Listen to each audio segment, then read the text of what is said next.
What kind of faith refuses to bow, even when the fire is guaranteed? Judah had fallen, not by accident, but by judgment. For decades, God had warned them through the prophet Jeremiah, but they refused to listen. So Babylon came.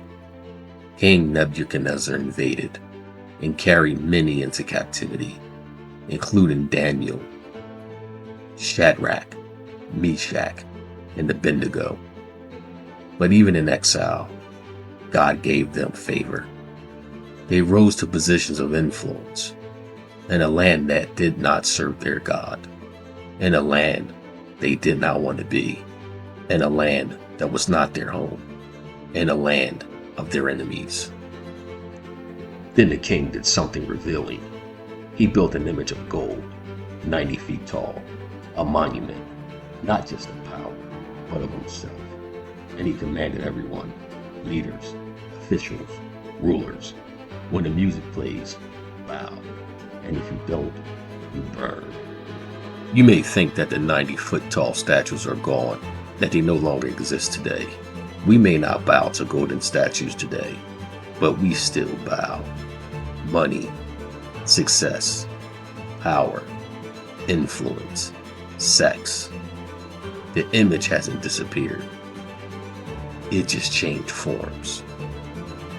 And when the music played, everyone bowed. Everyone, except 3 men, Shadrach, Meshach, and Abednego. And it didn't go unnoticed. Some of the high-ranking Babylonians realized there were high-ranking Jews amongst them that did not bow. They knew that they worshiped their own God and did not worship as they did. They were accused, not out of righteousness, but out of bias and jealousy. God's favor will attract opposition, especially from those who don't understand why you're where you are. The king brought them in and confronted them, furious. He gave them another chance. At the sound of the music, worship, bow, or burn.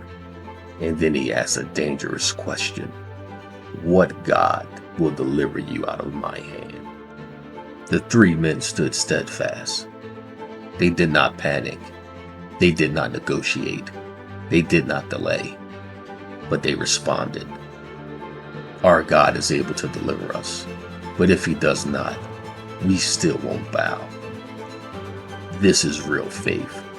Not faith that depends on outcomes. Faith that refuses to compromise, even when obedience costs everything. They understood something we've forgotten. God is not only worthy when he rescues, he is worthy even when he doesn't. They were ready to die, not because they lacked faith, but because their faith was complete. The early church didn't run from suffering.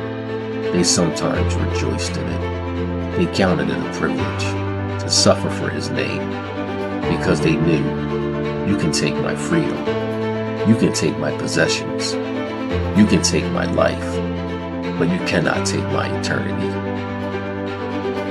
So the question isn't, will God deliver you from the fire? The real question is, will your faith survive it? Because real faith refuses to bow. Live by faith, not by sight. And subscribe for more Bible-based content.